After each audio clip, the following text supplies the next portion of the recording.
título de hoy es El verdadero éxito de un cristiano.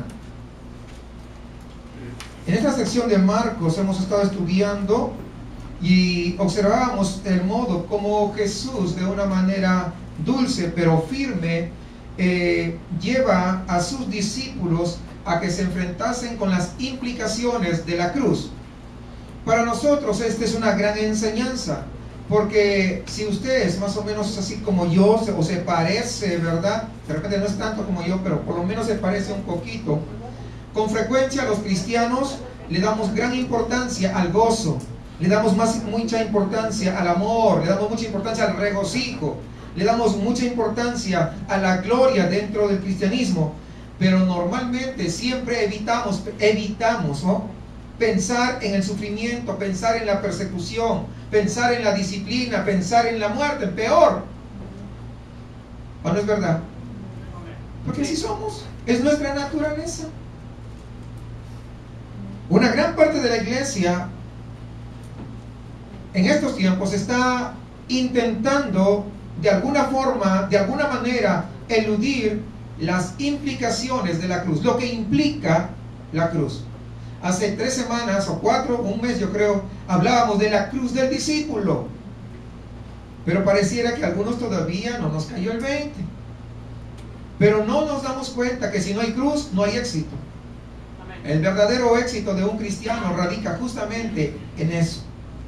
Ahora, cuando vamos a este pasaje que vamos a leer, Jesús deja claro a sus discípulos y a nosotros también como discípulos de Él que no hay gloria sin cruz. Si no hay cruz, no hay corona. ¿Ah? Y eso ya nos pone medios pensativos. Así que siguiendo estos sucesos que ya hemos mencionado sobre la transfiguración, hemos visto en la semana anterior la curación de este muchacho que estaba endemoniado, ¿no? Ahora Marcos nos sigue narrando algo respecto a la vida de Jesús, que pasó por Galilea y de nuevo iba camino a Capernaum, y enfatiza algo importante: el ministerio de enseñanza que está realizando Jesús con sus discípulos. Y esto empieza en el versículo 30 que vamos a leer. Y habiendo salido de allí, caminaron por Galilea, y no quería que nadie lo supiese, porque enseñaba a sus discípulos y les decía: el Hijo del Hombre será entregado en manos de hombres y le matarán, pero después de muerto resucitará al tercer día. Pero ellos no entendían esta palabra y tenían miedo ¿de qué? De preguntarle. Y llegó a Capernaum, y cuando estuvo en casa les preguntó: ¿qué disputabais entre vosotros en el camino? Mas ellos callaron, porque en el camino habían disputado entre sí quién había de ser el mayor, el que tenía más éxito. Versículo 35. Entonces él se sentó y llamó a los 12 y les dijo: si alguno quiere ser el primero, si alguno quiere ser exitoso, para que me entiendan, será el postrero de todos y el servidor ¿de quiénes? De los que le caen bien. Porque ese que me cae gordo como que no. Sin embargo acá dice de todos, es decir, sin excepción. Y tomó a un niño y lo puso en medio de ellos, y tomándole en sus brazos les dijo: el que reciba en mi nombre a un niño como este, me recibe a mí, y el que a mí me recibe, no me recibe a mí, sino al que me envió. El Señor Jesucristo se encontraba camino a Jerusalén, en donde iba a ser rechazado, donde la multitud iban a acusarle y decirle: crucificadle, crucificadle, crucificarle, para luego ser crucificado y muerto. Después de que Pedro confesó que Jesucristo era el Mesías por primera vez, había ese reconocimiento. Recuerda que ya lo hemos estudiado. Jesús realiza el primer anuncio de su muerte al momento de llevar a cabo la obra salvadora de la humanidad. Y había llegado, tal como lo dice Lucas 9:51, dice: cuando se cumplió el tiempo, en que él había de ser recibido arriba, afirmó su rostro para ir a Jerusalén. ¿Por qué? Porque nuestro Dios es Dios de tiempos y Él tiene un tiempo perfecto. Nosotros tenemos un tiempo cronos, que tiene que ver con el reloj, lo cronológico. Pero Dios tiene un tiempo perfecto, que es el kairos de Dios, es el tiempo único y exclusivamente que Él determina cuándo se van a dar las cosas. Por eso cuando tú oras y dices, Señor, esto, aquello y lo otro, Dios dice, te voy a contestar en mi reloj, de acuerdo a mi reloj, de acuerdo a mi kairos, no a tu cronómetro, no a tu reloj. Y eso como que cuesta. ¿Por qué? Porque vemos, pasó un día, pasó una semana, pasó un mes, 2, 3 meses, 6 meses. No, pues ya estamos chillando. Pero Él tiene un tiempo, y cuando se cumplió el tiempo es que eso es lo perfecto, porque Dios sabe cuándo es el momento apropiado. Sin embargo, hermanos, hay algo importante, que aunque Jesús caminaba hacia el lugar de su muerte, en la mente Él podía todavía tener esa preocupación por sus discípulos. Este viaje hacia Jerusalén justamente era esperado como ese momento de la manifestación mesiánica de Jesús y esa llegada gloriosa del reino. Eso es lo que pensaban y eso es la expectativa que estaba de alguna manera causando. Pero fíjense, dice, caminaron por Galilea y no quería que nadie lo supiese porque estaba enseñando a sus discípulos. Es decir, no le preocupaba ir a la cruz. Ya el día martes o el jueves hablábamos verdaderamente que a Jesús no le preocupó eso, sino que Él supo que ahí es donde se iba a abrir la puerta ilimitada para poder llegar a la salvación de muchas personas y donde el poder de Dios iba a manifestarse en cada uno de los que verdaderamente se atreven a creerle. ¿Recuerdan ustedes? Entonces Jesús no estaba preocupado, pero sí estaba preocupado por los discípulos. Versículo 30 es lo que dice, ¿no? Habiendo salido de ahí, caminaron por Galilea y no quería que nadie lo supiese. Como ya sabemos, Jesús estaba en la cúspide, había estado en la cúspide de su popularidad. La gente lo seguía, multitudes llenaban la Arena Monterrey, para que me entiendan. Estaba ahí, no que la Arena, toda la macroplaza. Es la cantidad de gente que le seguía. Pero ahora Jesús, una vez más, intentaba pasar desapercibido.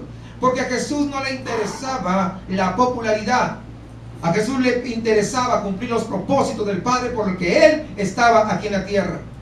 Qué diferente a la gente de hoy. No le interesa cumplir los propósitos de Dios, le interesa la popularidad, le interesa la fama. Qué interesante. Jesús, todo lo contrario. Si nosotros verdaderamente decimos que somos discípulos de Jesús, tenemos que imitar a Jesús. Que el nombre de Dios sea exaltado sobre todas las cosas, aunque nuestro nombre ni siquiera se mencione. Porque no es nuestro nombre, sino el nombre de Dios el que tiene que ser glorificado y el que toda la gente, cuando nos vea, pueda decir, ese es el Dios Todopoderoso. Que podamos hacer parte nuestra ese salmo, no a nosotros, oh Dios, no a nosotros, sino a tu nombre sea dada la gloria. Basándonos en este relato, es evidente que nuestro Señor estaba de alguna manera a propósito evitando ese contacto con las multitudes ya de regreso a Capernaum. Por lo tanto, Él decide ir por senderos donde el resto no estaba acostumbrado, no transitaba. No eran las venidas principales, porque deseaba pasar tiempo con sus discípulos, porque esa era una de las cosas que tenía en su mente, en su corazón.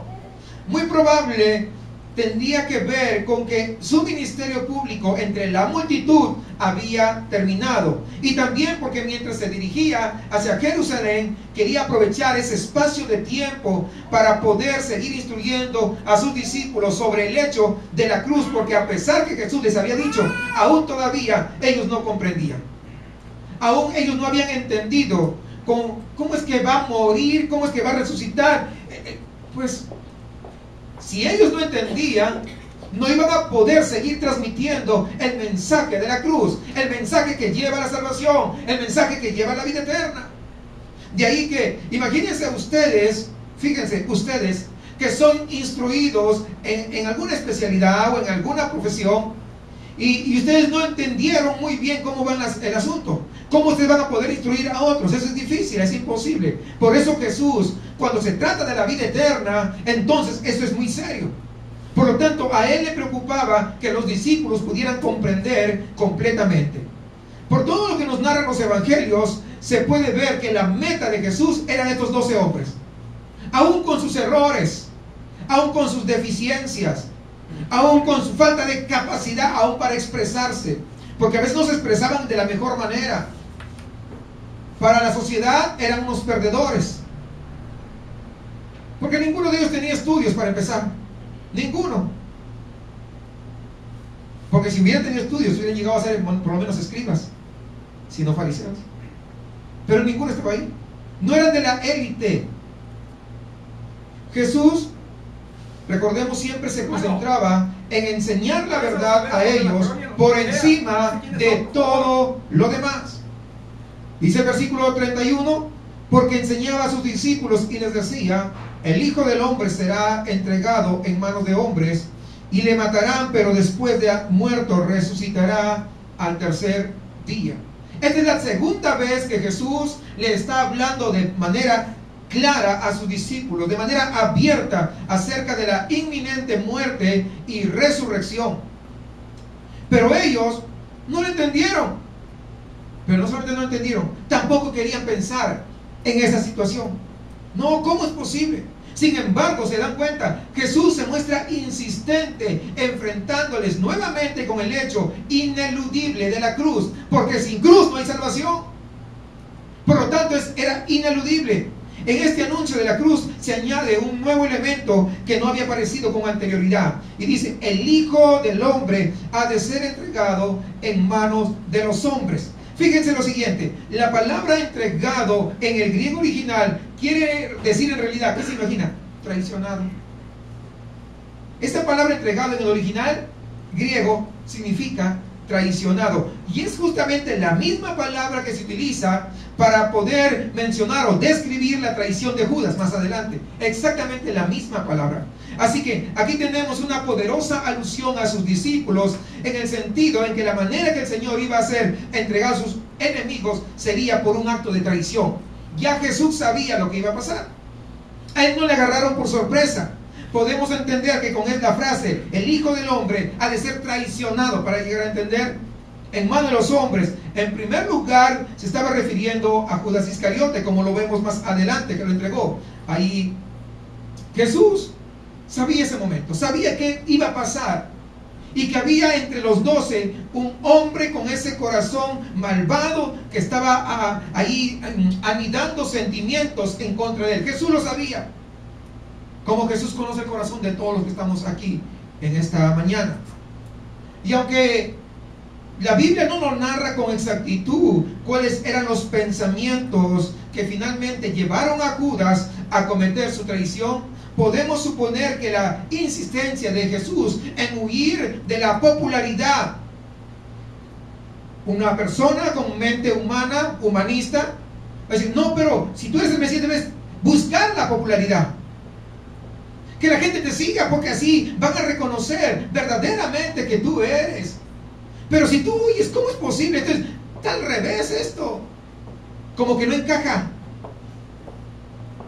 el Mesías y se huye de la gente. ¿Dónde debería estar? ¿Encaja o no encaja? Humanamente no encaja por nada. ¿Se da cuenta? No encaja. ¿Qué tipo de Mesías es este? Yo no puedo seguir a un Mesías de esa manera. No, el Mesías que yo sigo, humanamente, porque así somos los humanos. Así que cuando llegó el momento, Judas buscó la forma de poder de alguna manera sacar provecho a esta causa que él ya por hecho lo daba por perdida, que él de alguna manera ya había maquinado, y se dice que se ofreció con los principales sacerdotes para poder entregar a Jesús. Finalmente él iba a morir, finalmente él ya sabía que iba a pasarle. Entonces, ¿por qué no aprovechar y sacar partido de la situación? Esto es el pensamiento de Judas. Pero si bien es cierto, que esto que estoy mencionando de Judas ocurrió a nivel humano, pero tenemos que también enfocarlo desde otra perspectiva, desde la misma perspectiva de Dios, que fue el Padre quien entregó a su propio Hijo de acuerdo a un plan divino trazado desde la eternidad.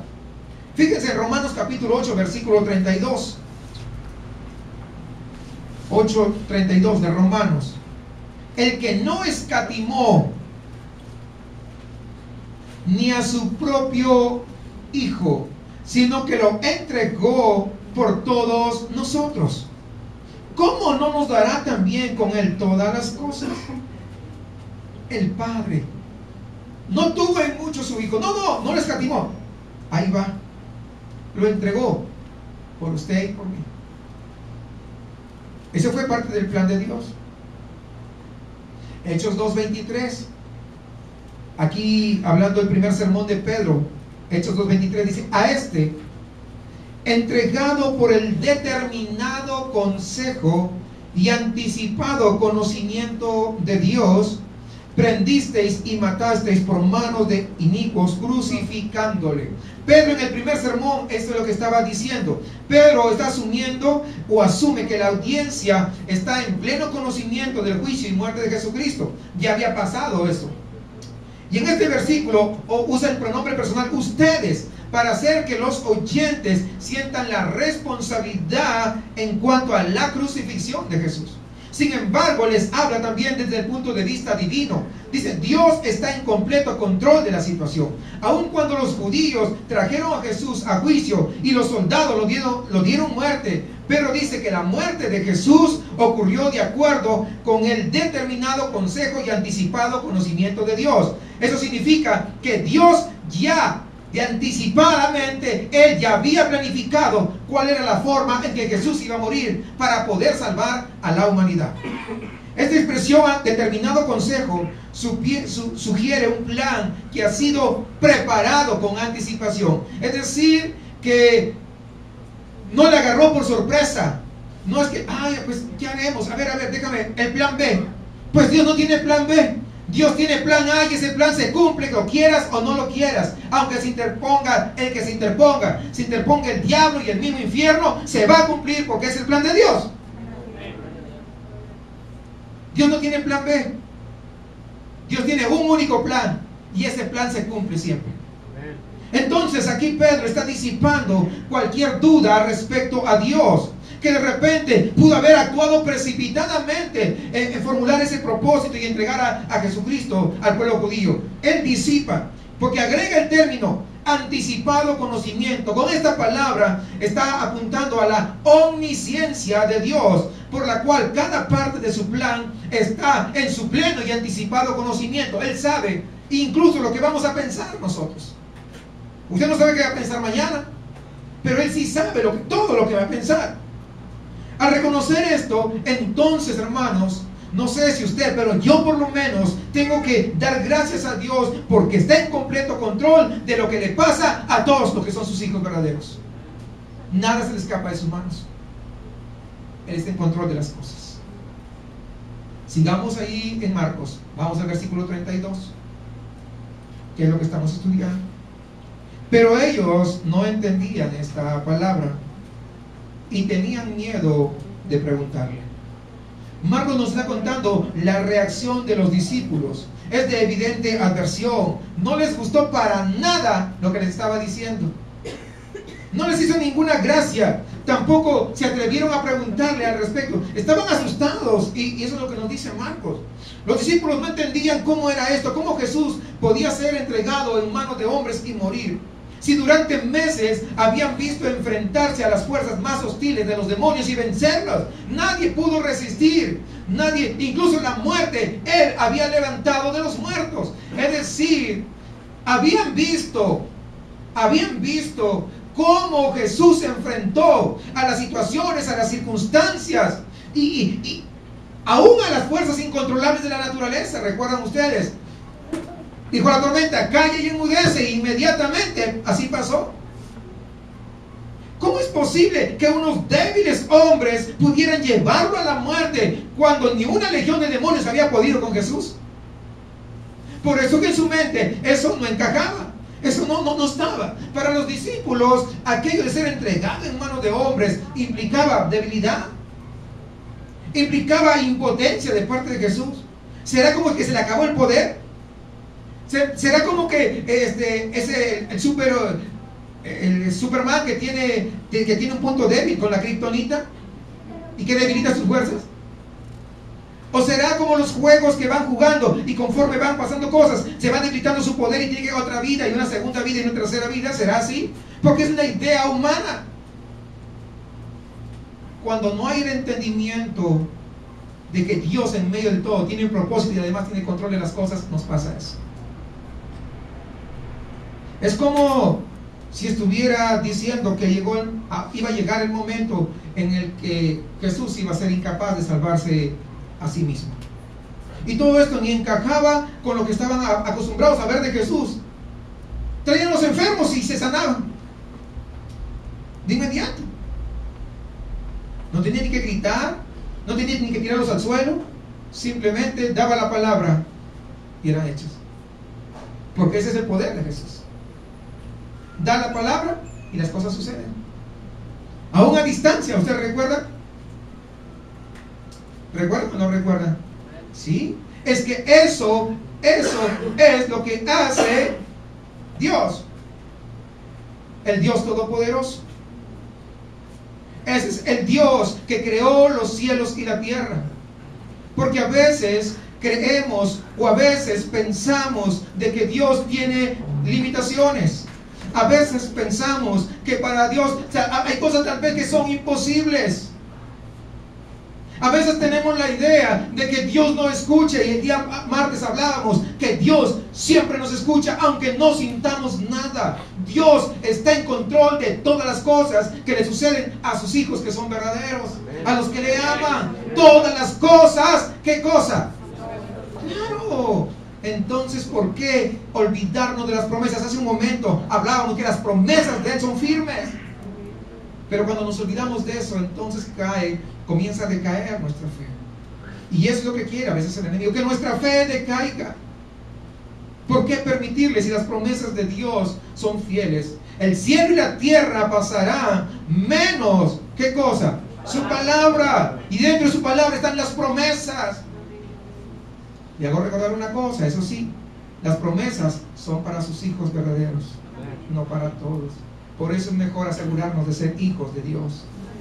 No nos hace ser hijos de Dios el asistir, nos hace ser hijos de Dios el habernos arrepentido y poner nuestra fe en Jesucristo, que son cosas diferentes. Así como usted no va a Pizza Hut y ya es una pizza, ¿verdad que no? O sea, el hecho de venir a la iglesia no lo hace cristiano. ¿Ah? Se ríe, pero es la verdad. Porque hay muchos que van a iglesias pero no son cristianos. Porque muchas veces la gente, por eso que tienen mal en nombre de Cristo, pues mire lo que me hizo, esto me transó y dice que es cristiano. Ese no es cristiano. Tendrá máscara de cristiano, pero el cristiano no tiene nada. ¿Sí entienden? Pero cuando uno es hijo de Dios, debemos entender que las promesas son firmes, que las promesas del Señor son verdaderas, que las promesas del Señor se van a cumplir en sus hijos, y que la gloria de Dios no la vamos a ver cuando estemos allá. Desde ahora comenzamos a ver la gloria de Dios, y eso ya explicamos el día anterior. Así que todo esto no encajaba para los discípulos. Los discípulos, para que me entiendan en buen mexicano, estaban sacados de onda.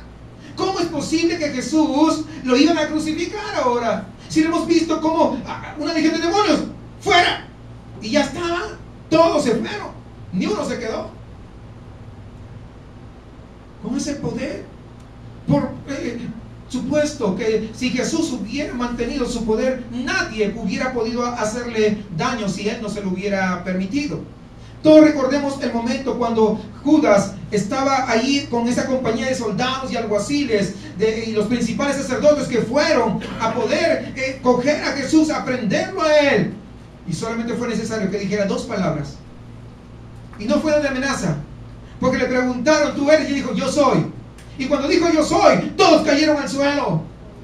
Todos. Porque es el poder de este Dios todopoderoso. Dice, retrocedieron y cayeron al suelo. ¿Por qué? Porque frente a la autoridad de Dios, todo el mundo todo el mundo no puede resistir a ese poder extraordinario, inagotable de Dios. La cuestión fundamental es que Cristo sabía perfectamente que imponer un reino en base a ese poder absoluto nunca llegaría a cambiar el corazón del hombre, porque el hombre es malvado por naturaleza. ¿O no es cierto? Malvado por naturaleza. Ocurriría más o menos lo que ocurre en muchas dictaduras del mundo, donde los súbditos, ¿qué hacen? Se muestran sumisos al que está gobernando, pero es por temor. De ninguna manera aman a su dictador, solo que no lo pueden expresar. Y no lo expresan por ese temor a las represalias que vayan a caer. Tenemos acá cerca, ¿no? En Cuba, imagínense. No se pueden expresar con total libertad, porque si se expresan con libertad, les cae encima el gobierno. Lo mismo pasó en la URSS. Ahora está un poco más libre, pero cuando era la URSS, la Unión de Repúblicas Socialistas Soviéticas, donde estaba prácticamente cercado del socialismo ahí, nadie podía hablar con libertad. Le tenían miedo. Lo mismo pasaba en China, cuando todavía estaba Mao Zedong. Estaban ahí cercados, no se sabía nada. Y los cristianos eran perseguidos. Y los cristianos tenían que hacer sus servicios en subterráneos, en las cuevas. No podían expresarse con libertad. Se sometían a las autoridades, pero por miedo. Y es lo que Jesús no quiere. Jesús no quiere imponer temor, el temor de ese dictador. Porque ese no es el camino para reconciliar el hombre con Dios, ni para cambiar esa rebelión en amor y devoción a Dios. El reino de Dios que Cristo había venido a establecer aquí en la tierra, en el corazón de cada uno de los hombres, se podía basar en el poder. Pero Él no quiso así, sino que Él quiso que se basara en el increíble amor de un Dios todopoderoso que puede hacerlo, pero que es capaz de entregar a su propio Hijo por amor a cada uno de nosotros, y que nosotros podamos responder también con ese arrepentimiento, con esa entrega, y ser reconciliados con Él para lograr verdaderamente ser hijos de Dios. Por amor, por eso que Dios, si quisiera todo el mundo, dice, ¿saben qué? Me tienen que servir, obligado. ¿Lo puede hacer Dios? ¿Sí o no? Claro. No, que si tengo tiempo doy, nada. Dios puede hacerlo, pero quiere que la gente le sirva, pero por amor. Así como Él vino y dejó su trono de gloria. ¿Cómo es posible el Dios que hizo todos los cielos, que hizo la tierra, que hizo los mares, que hizo las estrellas, que hizo las galaxias, que hizo todo lo que vemos, pueda dejar ese lugar importante para venir a este mundo y hacerse como nosotros, con esta naturaleza? Eso es inconcebible para nuestra mente, pero muchas veces para la gente, sí, yo creo en Dios, y es mentira, porque solamente saben que dice creo, porque de repente tienen alguna necesidad, pero no porque amen a Dios. Y lo que Dios quiere es que uno pueda amarle, porque Él nos amó primero. En este mundo donde se idolatra al poder, donde se idolatra al que está por arriba, este anuncio que Jesús hizo de su muerte era incompatible para los discípulos y les resultaba absurdo y también contradictorio. No es posible. Si le hemos visto que tiene todo para poder ser, para poder dominar, y ahora viene con esta noticia, no puede ser. Y Marcos nos dice también que tenían miedo de preguntarle. Es fácil nosotros leer como si tuvieran miedo si le preguntaban a Jesús, y que de repente tenían miedo que les podía reprender. Pero ¿saben qué? Lo asombroso es que Jesús jamás reprendió a nadie por hacer una pregunta, pero sí reprendió a sus discípulos por falta de fe, por la incredulidad muchas veces que mostraban. Pero a pesar de eso, nunca le reprendió por cuando hacían alguna pregunta. Sin embargo, ellos dicen que no sabían qué hacer. No entendieron lo que había querido decir, pero tampoco querían más. Es más o menos que cuando uno va al doctor y te da un diagnóstico con algunos tecnicismos, que no entiendes todo, pero sabes que algo grave está pasando. Dices, no, mejor no pregunto porque no quiero enterarme. ¿Entienden eso? Más o menos lo que estaba pasando con los discípulos. No querían saber más de ello. Así que mejor, ¿para qué preguntan? No preguntes si no quieres enterarte. Es lo que es. De ahí salió el dicho. No, mejor no preguntamos, porque así funciona en la mente humana. Incluso en algunos creyentes rechazan lo que no les gusta y se cierran para no saber más. No querían saber más del tema, así que si no quieres saber más, no preguntes. Pues dijeron, no preguntamos. Y hasta cierta manera, o hasta cierto punto, todos nosotros tenemos esa o cierta tendencia a esconder la cabeza en la arena, o de repente aplicar la ley del avestruz, escondernos debajo cuando hay situaciones que no nos agradan o que no nos gustan, ¿no? Y pensar que si no investigamos algo, va a desaparecer. Pero Jesús sabe que no es así. Jesús hace que se enfrenten continuamente con este hecho ineludible de la cruz, a pesar de que ellos no quieren saber. Pues te voy a dar más, hasta que lo entiendas, hasta que lo comprendas, porque sabe que no hay camino al cielo, no hay camino a la gloria si no es a través de la cruz. No hay camino a la salvación si no es a través de Cristo, y Cristo crucificado. Por eso fue la insistencia de Jesús en tener que explicar. ¿Para qué? Para que le quede claro a todos. Ahora, en el camino habían disputado entre sí quién debía ser el mayor. Vamos a ver, versículo 33. Y llegó a Capernaum, y cuando estuvo en casa les preguntó: ¿qué disputabais entre vosotros en el camino? ¿Qué? Mas ellos callaron, porque en el camino, versículo 34, habían disputado entre sí quién había de ser el mayor. ¿Quién? Después de ese viaje privado que habían pasado, no por la avenida principal, sino que se había ido por caminos de segunda clase, menos transitados, Jesús y sus discípulos por fin ya llegaron a Capernaum y entraron en casa. Tal vez sea la casa de Pedro, como ahí en Marcos capítulo 1, versículo 29 habla. Tal vez sea la casa, pues entraba a la casa, o sea, es con bastante familiaridad. Así que ahí Jesús les pregunta: ¿qué pasó con ustedes? Ojo, no es que Jesús no supiera. Jesús quería siempre confrontarles con la realidad de lo que ellos estaban haciendo. Evidentemente el Señor sabía qué cosa habían estado hablando, aunque no había estado suficientemente cerca con ellos para oír así lo que decían. Sin embargo, recordando ese sentido de omnisciencia, que todo lo sabe, Él sabía lo que ellos habían estado diciendo. Así que cuando llega a casa en Capernaum les pregunta: ¿qué disputabais entre vosotros? Jesús ya sabía, no porque no sepa. Es como a veces Dios de alguna manera le dice al pastor ciertas cosas, y vas al hermano y le dices: ¿qué está pasando sobre este asunto? Y te mira como medio: ¿y tú cómo sabes? Creen que le andan investigando. Seguro el pastor se investiga que no sé qué y que no sé cuánto. Pues no. Dios habla, Dios revela, Dios da entendimiento, ya discernimiento, cuando Él quiere. No es cuando uno quiere, sino cuando Él quiere y considera necesario. Entonces, en lugar de estar: ¿cómo se habrá enterado de mí? ¿O quién habrá ido con el chisme? Diga: gracias, Señor, porque aún en eso tú tienes cuidado de mi vida. Cambie su mente humanista a una mente espiritual. Así que cuando lleguen a la casa, ¿qué disputabais entre vosotros por el camino? Fíjense, una pregunta sencilla, normal, pero a pesar de eso encuentra un silencio total de parte de todos. ¿Qué motivaba ese silencio? La vergüenza. Se sentían avergonzados. ¿Por qué? Porque Marcos nos dice que estaban ahí discutiendo a ver cuál era el más importante. No, yo soy más importante porque yo soy Pedro, y mira, yo siempre estoy adelante hablando. Me imagino a Pedro. Eso no dice la Biblia. Eso estoy diciendo, me imagino yo. La razón para tal comportamiento podemos decir que era doble. Por un lado, habían venido discutiendo ahí en el camino lo que no era propio, para empezar, de los discípulos de Jesús, porque Jesús le había dado una enseñanza y ellos no estaban comportándose a la altura, y ellos sabían que no habían estado a la altura. Pero por otro lado, el tema de discusión trataba sobre cuál de ellos iba a ser el mayor junto a Jesús. ¿Por qué? Porque ellos querían como Mesías. Vamos a decir, como el presidente. Pues yo voy a ser su secretario de gobernación. No, yo voy a ser, ¿no? Y estaban repartiendo hasta los puestos. ¿Quién era el más importante ahí?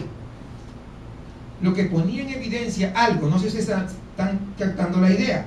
Ahí había una evidencia que ellos no habían escuchado lo que Jesús les estaba explicando acerca de la cruz. No le explicaba acerca del lugar de importancia que iba a adoptar Jesús, sino la cruz. Pero ellos estaban en otra onda, estaban pensando humanistamente. Así, es sencillo. También nosotros podemos discutir a veces con los hermanos por cosas que nos parecen a nosotros totalmente legítimas y honradas. Pero cuando pensamos en presentársela al Señor, como mezquina lo vemos, y a la misma vez de repente sentimos vergüenza, y lo único que hacemos es callar frente a la presencia del Señor. Porque a veces nos quedamos muy espirituales, que no sé qué, y vas y te postras, y ay Señor, pero este sí, no, ¿cómo? Sería maravilloso que siempre que nosotros fuésemos ante la presencia del Señor, podamos ser conscientes de lo que decimos y que pensamos, y lo estamos haciendo en presencia de Dios, de tal manera que no vayamos ahí con cosas que no tienen ni sentido, porque Dios todo lo sabe, todo lo conoce. Mira Señor, pero fíjate, tú sabes ese hermano que te ha hablado. Y viene el versículo que dice, soportaos unos a otros. Amén.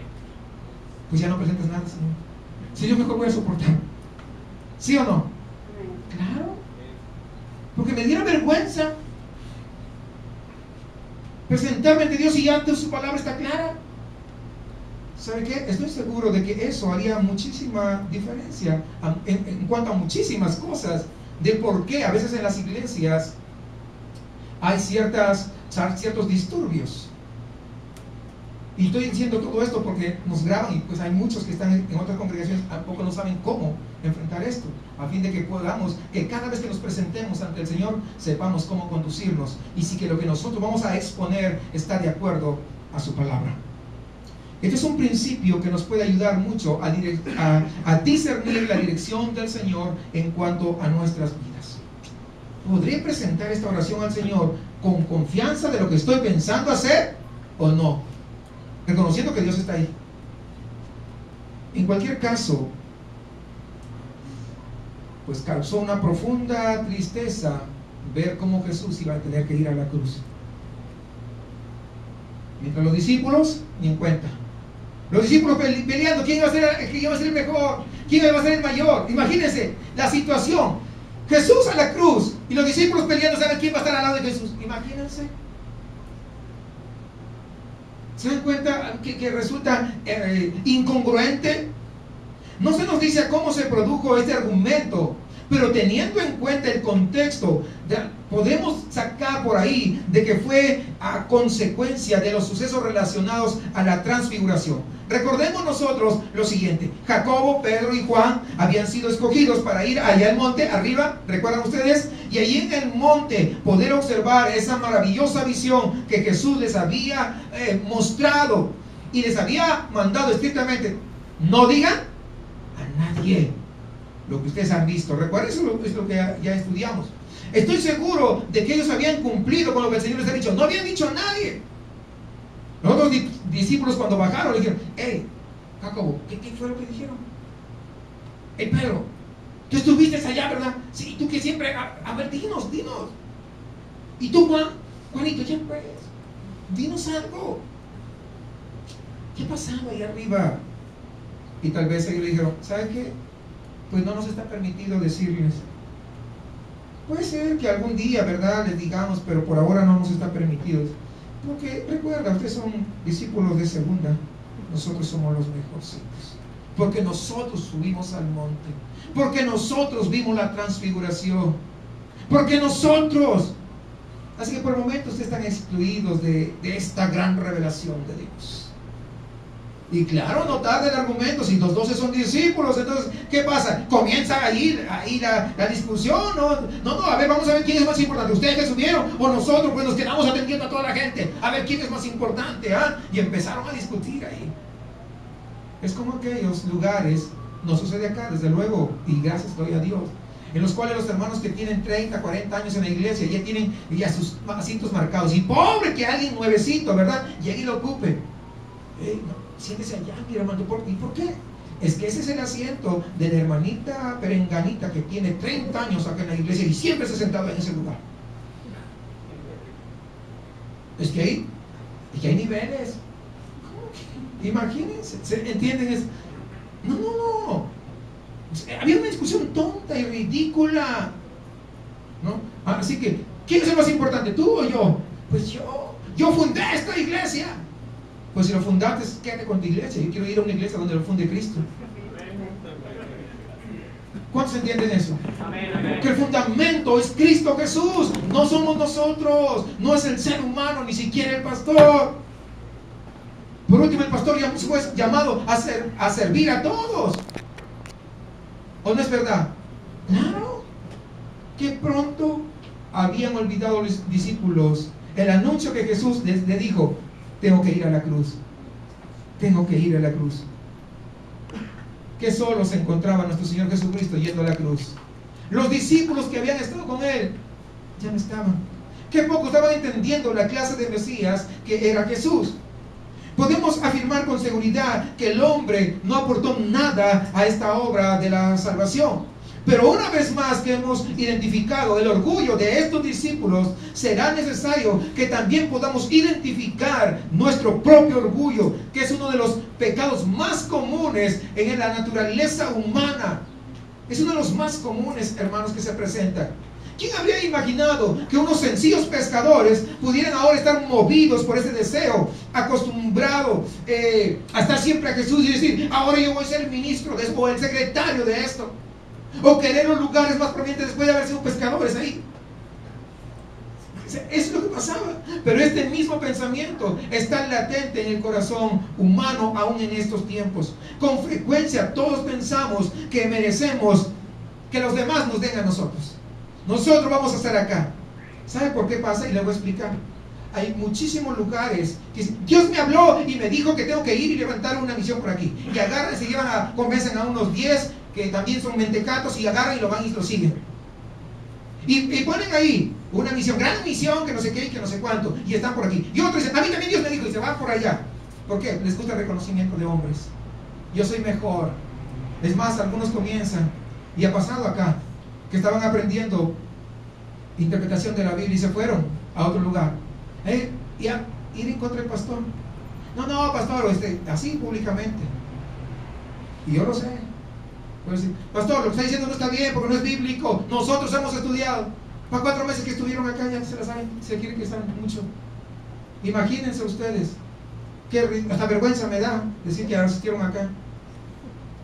Se fueron a querer contradecir al pastor, a querer hacer quedar en vergüenza al pastor. No, para eso no nos ha llamado el Señor. Por eso siempre les digo, ¿no? Vamos a estudiar y aprender, ¿para qué? Para servir mejor a Dios, no para creernos que sabemos más que los demás, jamás. A veces escondemos este orgullo bajo el manto de una supuesta humildad, pero finalmente lo que queremos es que todos se fijen en nosotros, que todos nos valoren, que todos: ay, hermano, mire qué espiritual que es usted, mire que usted no sé qué, y mire, y queremos el lado de todos. Cuidado con eso, porque dentro está cubierto con un manto, pero dentro está el orgullo. ¿Para qué? Para el reconocimiento. Cuidado con eso, cuídate con eso, porque es una de las cosas muy frecuentes que se presentan. De todas esas misiones que conozco, la gran mayoría empezaron antes que nosotros. Siguen iguales, y otros peores. Por eso hay que tener mucho cuidado el decir: Dios me dijo, si Dios no te dijo nada. Hay que asegurarse que Dios no dijo. Y cuando Dios no dice nada, mejor no te muevas. Es seguir ahí tranquilo. Pero Dios, ¿hasta cuándo? Pues hasta cuando el kairos de Dios diga: ahora es tiempo. Antes que eso no. Otras veces se manifiesta este orgullo con celos, con envidias que van a desembarcar en discusiones, en conflictos. Este es un pecado terrible, hermanos, que arruina el alma. ¿Por qué? Porque se opone al arrepentimiento, se opone al amor fraternal que tiene que haber dentro del pueblo de Dios. Además de ser un pecado arraigado en el corazón humano que no desaparece con facilidad, porque nadie quiere reconocer que el otro tiene la razón. Hay que perdonar. Sí, pero pastor, si usted supiera lo que me hizo. Pues yo no lo sé. Pero a ver, muéstrame tus manos. A ver, ¿tienes marcas ahí que te han clavado ahí, no?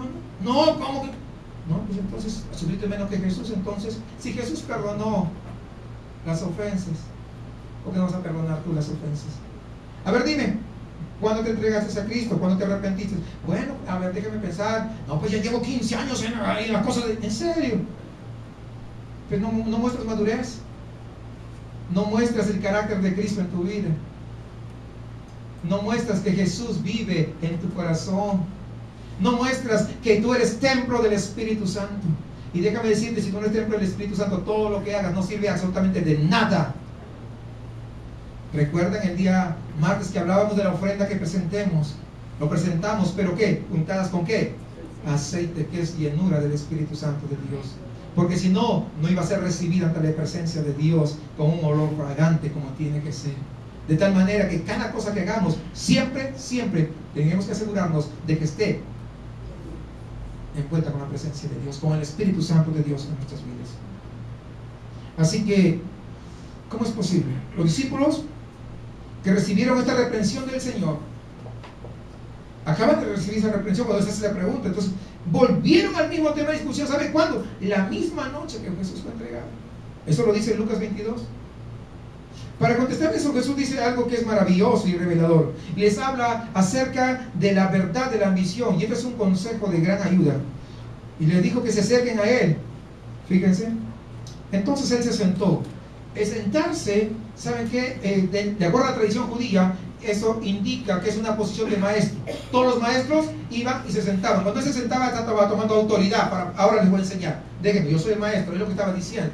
Él se sentó y llamó a los 12 y les dijo: si alguno quiere ser el primero, es decir, no todos van a ser, pero si alguno quiere, desea, esto no es que Dios te va a poner primero, sino que si tú deseas ser el primero, será el postrero de todos y el servidor de todos. El asunto aquí era serio.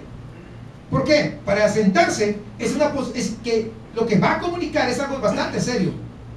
El hecho de sentarse de la forma como lo explica acá significa que es muy, pero muy serio, hermanos, el asunto. Y tomando la posición de maestro, dice, comienza a enseñar a sus discípulos acerca de la actitud que ellos deberían adoptar hacia el poder, hacia la autoridad, hacia el éxito. Cuando ellos tuvieran que emprender esa misión de anunciar el reino de Dios. Y aquí hay algo significativo en sus palabras. Fíjense, algo importante, si ustedes lo notan.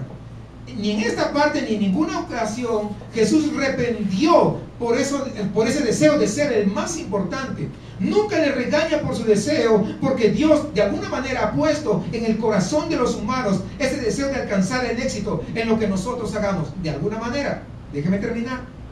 No le reprendió porque esto forma parte de nuestra humanidad, de nuestro carácter, ese deseo de tener éxito, ese deseo de ser el más grande.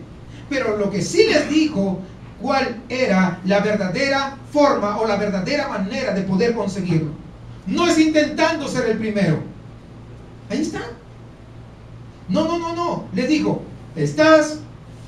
tienes que estar dispuesto a ser el último. No haciendo que otros te sirvan, sino convirtiéndote en siervo de todos. Lo que está diciendo en realidad es que hay dos clases de grandeza, dos clases de ambición, dos clases de éxito. Está esa ambición de recibir la aprobación y ser aplaudidos por los hombres, y está la otra parte que es la ambición de ser aprobado y aplaudido por Dios. ¿Cuál tú quieres? Ahí está. Tú los tienes. Son muy diferentes la una de la otra, como son de diferentes la noche con el día. Así como son de diferentes el negro con el blanco, así son de diferentes el éxito del mundo y el éxito ante los ojos de Dios. Hay aquellos que quieren alcanzar la fama y conseguir la atención, la influencia y el poder, que quieren ser entrevistados, ¿no?, ahí en la televisión, que quieren entrar por la alfombra roja, que quieren recibir el Grammy y todo lo demás. Quieren que todos lo reconozcan. Y uno dirá, siempre ya se la agarró con los cantantes. No, también hay predicadores que tienen su equipo, su staff de trabajo, y quieren reconocer que todo el mundo les sirva, y tú esto, y tú aquello, y tú lo otro. No son para servir. Es que soy el ungido de Dios. Aplácate.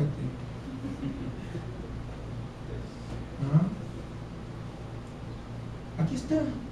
La medida de la ambición para ser grandes ante los hombres es siempre, ¿cuántos te sirven? Por eso que la gente dice, oye, lo primero que te pregunta, ¿en dónde estás? Pues estoy en San Pedro, pero casi cerca de Santa Catarina, les digo. Para que no se crean, San Pedro, estás en el valle, ¿y cuándo? Que no sé qué. No, estoy cerca de Santa Catarina. Para que sepan la realidad, ¿verdad? Y lo primero que te preguntan, ¿y cuántos miembros son? Eso es lo más importante. Pregunto, eso es lo más importante, porque para ellos es cuántos miembros son para que realmente, entonces dice sí, no. Lo más importante es cuántos salvos hay dentro de tu congregación. Porque puede haber una congregación enorme de 5,000 personas y un salvo. Y eso es por la misericordia de Dios. Porque si te predican cosas que no van de acuerdo a la verdad, si se evangeliza con un evangelio falso, resultan conversos falsos, cristianos falsos. Si se predica un evangelio falso, nunca va a poder producir verdaderos cristianos. La única manera de producir verdaderos cristianos es predicando la verdad de la palabra de Dios. No hay otra manera, no hay otra forma. Entonces para los hombres es cuántos te sirven. ¿Cuánto poder ejerzo sobre ellos? ¿Hasta dónde llega mi influencia? ¿Hasta dónde puede llegar o alcanzar mi fama? Mientras más famoso sea, eres más grande ante los ojos de Dios, de los hombres, digo. ¿Cuántos de nosotros a veces hemos tenido ese deseo? Que nos conozcan, que nos admiren, que nos consideren. Es que mira, ser grandes ante los ojos de los hombres. Pero Jesús explica claramente que la verdadera grandeza ante los ojos de Él no radica en esto. La medida de la verdadera grandeza es a cuántos yo estoy sirviendo, a cuántos yo estoy dispuesto a dedicar mi ministerio, a cuántos estoy dispuesto a ministrar con ese don, con ese talento que Dios me ha dado, a cuántos estoy dispuesto a poder ayudar, a extender la mano aun cuando me haya ofendido. ¿A cuántos estoy dispuesto a suplir su necesidad sabiendo que tengo y que mi hermano no tiene, pero porque de repente un día algo pasó, entonces no estoy dispuesto a ayudarle? ¿A cuántos estoy dispuesto a perdonar? Es lo que es la verdadera grandeza ante los ojos de Dios. Esta es la señal de grandeza ante los ojos del Creador. Y esta es una grandeza perdurable. Como usted se dará cuenta, estos dos enfoques son totalmente diferentes. Existe una gran divergencia entre uno y el otro. Pero déjeme decirle que el ser cristiano es una fe radical, y esto va a revolucionar por completo nuestra manera de pensar. Porque antes de venir a Cristo pensábamos y queríamos los halagos de los hombres, pero ahora nos interesa que el halago se lo lleve el Señor, y que nosotros podamos cada día morir a nosotros mismos para que Cristo sea glorificado en nuestras vidas. Y que no interesa si nuestro nombre nadie lo menciona, pero lo importante es que esté escrito en el libro de la vida. Amén. Eso es lo realmente que vale la pena. Porque ¿de qué nos sirve estar en este mundo y que todo el mundo nos reconozca? Porque esos reconocimientos acá quedarán, acá terminarán, y finalmente nuestra vida en la eternidad estaremos condenados, no estaremos más a la presencia de Dios. ¿Por qué no preocuparnos por lo que verdaderamente es bueno, lo que verdaderamente es perdurable y es eterno? Por eso es que al ir creciendo como cristianos, aprendemos más y más a actuar, no según como nos sintamos, conforme a nuestra inclinación natural, sino actuar totalmente de una manera diferente como Cristo actuó. Nuestras inclinaciones naturales, ¿sabe qué? Siempre nos van a llevar a meternos en problemas cada vez más y más. Y aunque a veces podamos alcanzar la fama, aunque a veces podamos alcanzar la grandeza ante los hombres, ojos de los hombres, ¿sabe qué? Eso se va a convertir así en telarañas y cenizas en nuestras manos. ¿Por qué? Porque es algo temporal y es un logro momentáneo, etéreo, efímero, que hoy está y mañana no. Tristemente la historia ha demostrado la importancia de esta lección, pero también ha demostrado lo mal aprendido que ha sido por gran parte de la gran llamada cristiandad, o que se denominan cristianos. ¿Cuántos abusos de poder y autoridad han cometido en el nombre de Cristo? ¿Cuántos pastores se llenan los bolsillos trasquilando a la gente, quitándoles hasta la que no tiene? Y ven a alguien que de repente tiene algo y dice: mira, Dios me reveló que me tienes que dar tu coche, y ahí la gente va y le entrega las llaves del coche. ¡Qué vergüenza! Me da vergüenza, porque ya no es el evangelio el que tiene el poder. Ahora se aprovechan de esta coyuntura para poder manipular a la gente. Y la gente, muchos, lo hacen creyendo que verdaderamente están dándole a Dios, cuando no le dan a Dios. Y conozco gente resentida que se ha ido de iglesias Que a veces le he ido a hablar y me dicen, no, porque Dios no me contestó. ¿Cómo que Dios no te contestó? Sí, es que Dios me falló porque una vez estaba predicando y me dijeron que si yo traía una ofrenda de 5,000 pesos, no tenía 3,000, y fui a prestarme 2,000 para completar la ofrenda de los 5,000, que Dios me iba a contestar el milagro y no me contestó. Dios me falló. ¿Y a quién se lo dio? Le dije la ofrenda. Pues allá al pastor que dijo que pasemos al frente, que iba a orar por nosotros. Por eso que yo no creo en las cosas de Dios. Pues le dije, no le diste a Dios, le diste al pastor, a ese sinvergüenza. Deberías demandarlo para que te devuelva tu dinero. Esa es una mentira. Los que vienen acá de visita, quiero que sepan, no están obligados a dar ninguna ofrenda. Queremos bendecirlos a ustedes a través de la palabra de Dios, a través de un consejo sano de su palabra, que usted sepa la verdad y que esté preparado para la vida eterna, porque es lo más importante finalmente. Por eso que no es de extrañar, hermanos, que el mundo haya perdido el respeto incluso por lo que se consideraba manifestaciones incompatibles con lo que Cristo representa. Incompatibles totalmente. Nunca debemos olvidar que los valores del reino de Cristo son completamente opuestos a los de este mundo. Pero muchos lugares, en muchas iglesias, han adoptado lo del mundo y lo han metido dentro de las iglesias. Jesús enseñó que no se llega a la plenitud de la vida por medio de nuestras fuerzas humanas, sino se llega a esa plenitud por medio de negarse a uno mismo. Que el grano de trigo solamente da fruto si primero muere. Que los pobres de espíritu son los bienaventurados y los herederos del reino de los cielos. Y que una gran persona es la que sirve a los demás. El éxito de cada uno está asegurado si está dispuesto a servir a los demás. Por el contrario, el mundo considera a los primeros, los más ricos, los más poderosos, los más fuertes, los que están en posición social, económica alta, en posición política, en los primeros lugares. Esos son los más fuertes. Por lo tanto, hermanos, es necesario que si queremos seguir a Jesús, primero tengamos que romper estos moldes del mundo. Porque la grandeza del reino de Dios no consiste en gobernar y recibir honores, sino consiste en servir. No en buscar los primeros puestos, no en buscar el reconocimiento, sino en ser los últimos, en servir a los demás. No se está bien preocupado por el puesto que yo ocupo. Es que yo hago esto, es que no estoy haciendo nada. No te preocupes, sino en buscar que el otro ocupe el mejor puesto que uno mismo. No en buscar el provecho personal, sino en buscar el provecho de la otra persona. Pero notemos algo que el Señor no dijo, que el cristiano no debe ser una persona ambiciosa.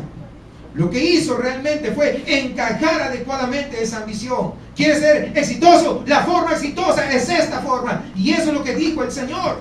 En lugar de ese afán de protagonismo, de preeminencia, el cristiano debe distinguir por su ambición. Se debe distinguir por esa ambición de poder servir a los demás. ¿Quieres ser ambicioso? Convierte esa ambición en cuántos más sirves tú. Aquí hay un principio importante.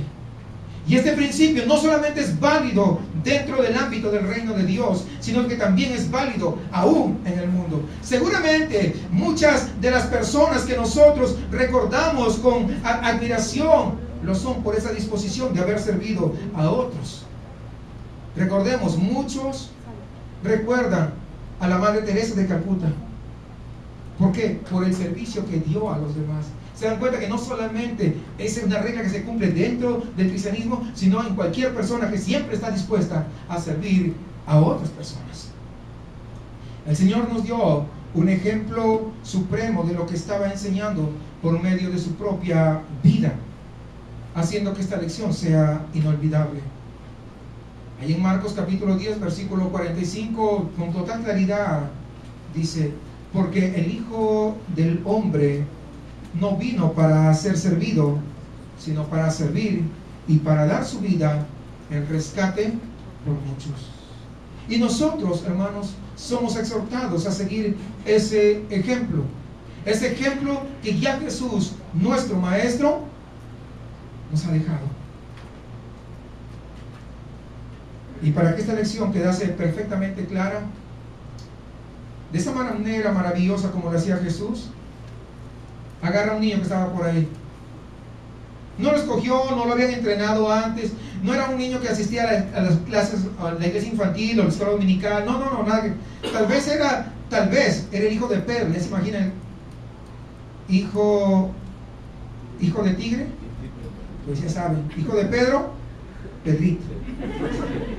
O sea, tenía, ya se imaginan, ¿no? Saben cómo el carácter, o sea, no era el más ahí formadito, bien comportadito, definitivamente que no lo era, pero aún, agarra el niño y viene y dice, y tomó al niño, versículo 36,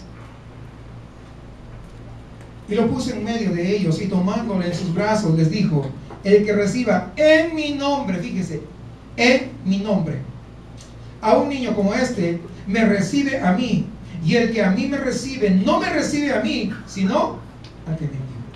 Es interesante observar aquí en los evangelios que mencionan siempre la presencia de niños alrededor de Jesús, por ese amor que él mostraba hacia ellos, ese afecto. Cada vez que necesitaba un niño, ahí estaba un niño. Cualquiera, ahí estaba, ¿no? Así que este aprecio de Jesús por los niños, ¿saben qué? No era frecuente en la sociedad judía de esos tiempos, no. En aquel entonces los niños eran considerados un proyecto de hombre. Entonces, como tales, no eran tenidos en cuenta realmente, hasta que se convirtiesen en hombres. Antes de eso, no contaban. ¿Recuerdan cuando hacían la contabilidad, cuando contaban, habían 5,000 hombres? Y añade, sin contar hombres, mujeres y niños, porque no le contaban. Los niños eran un proyecto de hombre, no eran contados, ¿entienden? Entonces, pero aquí hay algo que tenemos que poder resaltar. Un niño se caracteriza porque depende de alguien, depende de un adulto, sea su padre o el tutor que esté con él. Un niño no puede manejarse por sí solo, siempre hay una dependencia, siempre necesita cosas, siempre necesita cuidados. Entonces, ¿qué era lo que Jesús quería ilustrar por medio de aquel niño que él abraza, que él atrae? Aquí el Señor lo que estaba haciendo era completar la enseñanza que había dado a sus discípulos, y quería que verdaderamente les quedara claro que para llegar a ser grandes, para ser exitosos en el reino de Dios, debían ponerse al servicio de los últimos de la sociedad. Como los niños que ni siquiera tienen riquezas, ni influencia, ni peso en la sociedad, en el mundo, así. Siempre nosotros, muchas veces, el ser humano es dado a cultivar la amistad con aquellos que nos pueden hacer favores. Yo te hago, no te pido, pero espero en algún momento que tú me hagas el mismo favor, o más, dependiendo de tu posición social, dependiendo de dónde tú estás, las influencias. Es decir, hacemos amistad con alguien que para sacarle provecho más adelante, mientras que de alguna manera evitamos asociarnos con aquellos que pues de plano no nos van a ayudar, que lo único que necesitan es nuestra ayuda y no nos pueden dar nada a cambio. Evitamos nosotros. Desgraciadamente el ser humano tiene esa tendencia, pero Jesús nos enseña justamente buscar no a los que nos pueden hacer favores, sino a aquellos a quienes nosotros, ¿sabe qué? Les podemos hacer, pero sin esperar que ellos nos puedan hacer a nosotros. Preferiblemente aquellos que no nos puedan devolver lo que hagamos por ellos, con ellos es que nosotros tenemos que estar dispuestos a servirle. Ahora bien, dice, recibir a un niño en el nombre de Cristo. Esto nos hace pensar no solamente en niños de corta edad, sino en cualquier ser humano, por muy sencillo y esa torpe que sea, estar dispuestos a poder extenderle la mano cuando él lo necesite. Mateo 25:31 dice, en cuanto lo hiciste a uno de estos mis hermanos más pequeños, a mí me lo hiciste. Cuando más adelante los apóstoles fueran enviados allá al mundo a predicar, deberían preocuparse por todos aquellos a los que los ojos del mundo, tal vez ante los ojos de ellos, eran insignificantes. A ellos hay que preocuparse, a ellos hay que extenderle la mano, y de esta forma lo que hicieran por ellos se lo estarían haciendo a Cristo mismo y al Padre que lo envió a él. Ahora, lo importante, hermanos, por lo tanto, no eran ellos mismos, no eran como los apóstoles, sino el honor y la gloria se lo tenían que dar a Dios. Por eso que nosotros no somos los más importantes, es Dios. Y la forma de preocuparse por ellos era sirviéndoles a aquellas personas sencillas que poco o nada podían devolverles. En una ocasión anterior, no sé si recuerdan, en el Marcos 6, Jesús envió a predicar y les dio autoridad y les dijo que cualquiera que no lo recibiera a ellos quedarían bajo el juicio de Dios. Eso está ahí en el capítulo 6 de Marcos. Tal vez ellos en su mente no fueron capaces de enfocarse correctamente y empezaron a pensar que ellos realmente eran importantes, los apóstoles de Jesucristo. Los apóstoles del Mesías no eran cualquier cosa, ¿eh?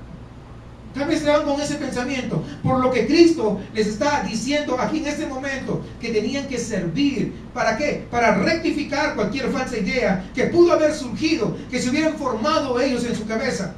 Y en este caso, ya no eran ellos, ¿ahora qué? Agarra y pone a los niños, sino dice cualquier niño, y al hacerlo, estaban recibiendo ¿a quién? A Jesucristo. ¿Y lo que dice?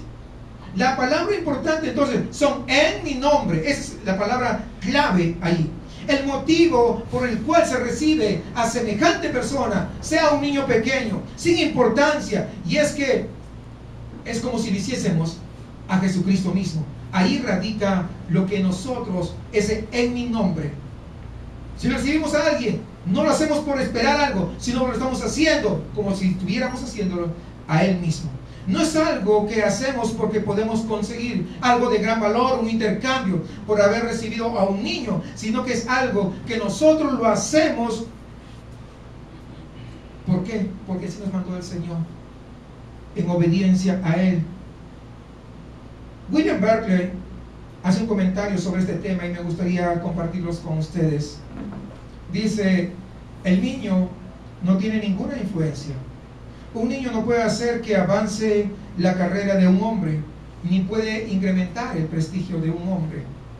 Un niño no puede darnos cosas, es todo lo contrario, es el niño el que necesita cosas. El niño necesita que le hagan todas las cosas. Así que lo que está diciendo Jesús es, si un hombre da la bienvenida a los pobres, a la gente corriente, a los que no tienen ninguna influencia, que no tienen riqueza, no tienen poder, las personas que necesitan que les hagan las cosas, entonces me está dando la bienvenida a mí. Y más que eso, le está dando la bienvenida a Dios. No hay duda que una primera señal de la grandeza del verdadero cristiano es que aprendamos cada día a respetar a las personas, a recibirlas, sencillamente por el hecho de ser personas, sin tener en cuenta si nos pueden devolver el favor, sin tener en cuenta si pueden hacer algo por nosotros. Siempre debemos interesarnos en las personas por el hecho de ser personas y porque por lo menos en potencia son hijos e hijas de Dios. Usted no lo sabe. La lección estaba clara. Lo importante no era el niño, ni tampoco los apóstoles, sino Cristo, a quienes de alguna manera esto representan en ambos casos. Lamentablemente, aquellos que no aprendieron esa lección, volvemos a verlo discutiendo ahí más adelante en Marcos capítulo 10. Y la pregunta final sería, ¿hoy aprendimos la lección? Porque si no, habremos desperdiciado este tiempo. Muchos desean ser cantantes, ser predicadores, evangelistas, porque aunque yo quiero servir a Dios, pero detrás de eso está que ser reconocido. Detrás de eso está pararse detrás de un púlpito para que la gente lo vea. Diga, wow, mira qué tremendo pastor, qué tremendo predicador, qué tremendo cantante, o lo que sea. Es decir, les interesa los ministerios públicos donde la gente lo vea, pero son escasos los que desean servir. Y mucho menos si el ministerio al que han sido llamados ni se nota o pasa desapercibido su trabajo. Quiero terminar narrándoles algo. En una oportunidad había un pastor y estaba la iglesia, y dentro, como miembros de la iglesia, había una ancianita que se sentaba ahí al final. Pasaba casi desapercibida.